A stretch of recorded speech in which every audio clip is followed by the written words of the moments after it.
How you doing, everybody? It's your health and fitness specialist, Kelly Brown. And in today's video, we're going to talk a little bit more about cardio, but the main topic today is, but if it comes down too fast because you lost that weight, because you probably were doing way too much cardio, or you probably were doing, way too much dieting and not coming down slowly, how to not become skinny fat.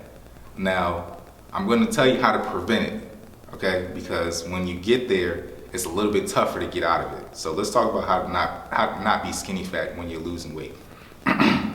So, in the beginning, let's say you've gotten to a place in your life where, okay, you put on a couple extra pounds and you need to come down. Now, sometimes when you put on a couple extra pounds, your skin is very elastic and tight, but other times, depending on how much weight you put on, your skin isn't that tight. So you're kind of cautious about, okay, well, when I lose this weight, I don't just want to be flabby and have loose skin everywhere.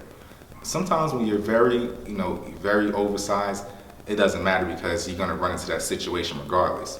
But if you're at a place where it's like, depending on the way you do this, you can kind of come down toned, or you can come down in that weight and have that loose skin. So I'm going to prepare you for what you're getting ready to walk into with that journey, okay?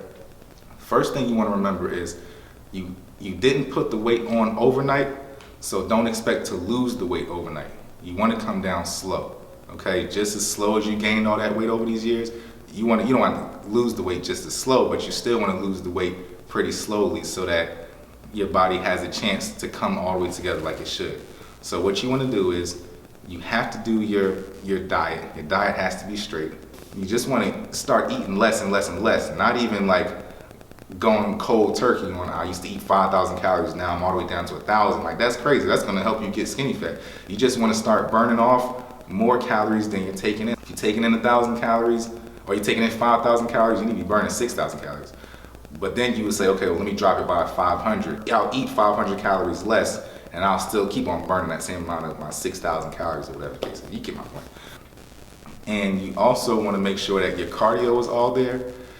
And so that what that means is you're doing your cardio the correct way, high intense interval training, fasted cardio, first thing in the morning.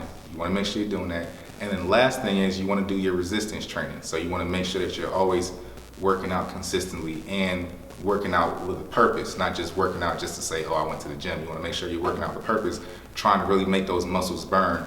And technically to kind of do bodybuilding, because each muscle needs to be waking back up, not just trying to do exercises that are, calorie driven, like a lot of fast motions and stuff like that. That stuff is cool too, but not particularly for if you're trying to come down and not be skinny fat, because that can turn more into cardio and certain exercises like that, like, cleans and stuff like that, and just fast sprints and drops and flipping tires, all that type of stuff isn't necessarily pointing to a particular muscle group.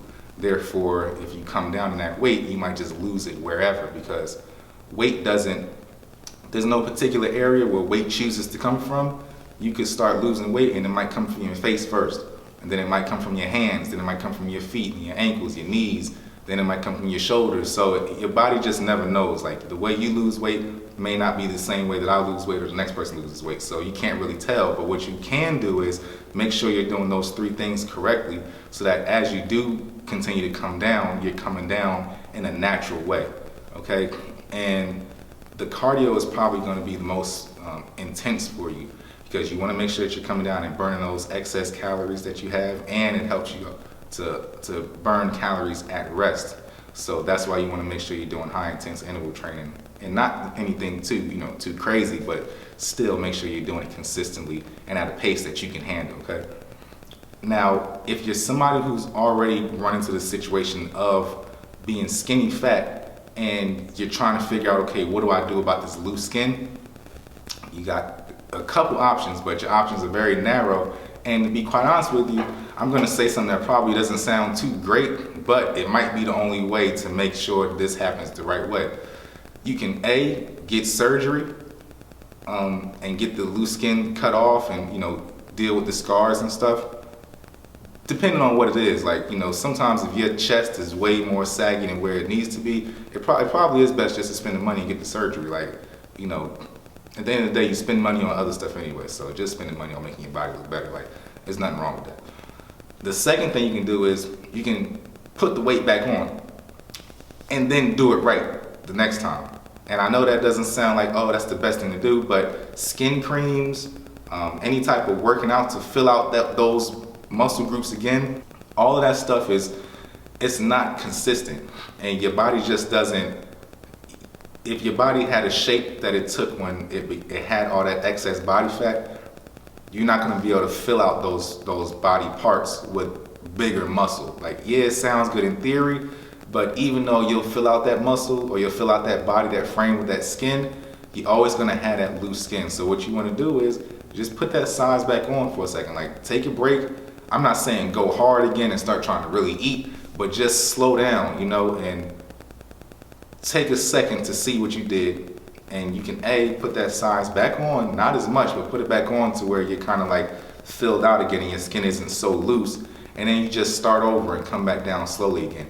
Now, I'm telling you, that doesn't sound like a viable plan or that anybody would want to do that. But from all the years that I spent working in the gym and seeing it, and me being next to all these other trainers, we tried, and I'm sure a lot of your trainers tried too. Like, we really try to figure out ways to compensate that loose skin. But skin is skin, and it's not a muscle, and you can't exercise skin like that. So the thing is, it's like you either got to cut it off or fill it back out and then let it come back down slowly. But what I'm trying to say is just make sure that you're taking in less calories and you're burning off more calories, and you're making sure that you're doing consistent cardio every day, fasted.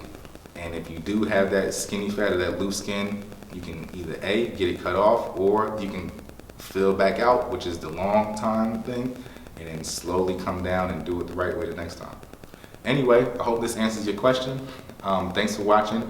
Please subscribe to my channel, click the link below, and don't forget to check out my t-shirts and the ebooks, and I'll see you guys in the next video. Thanks for watching.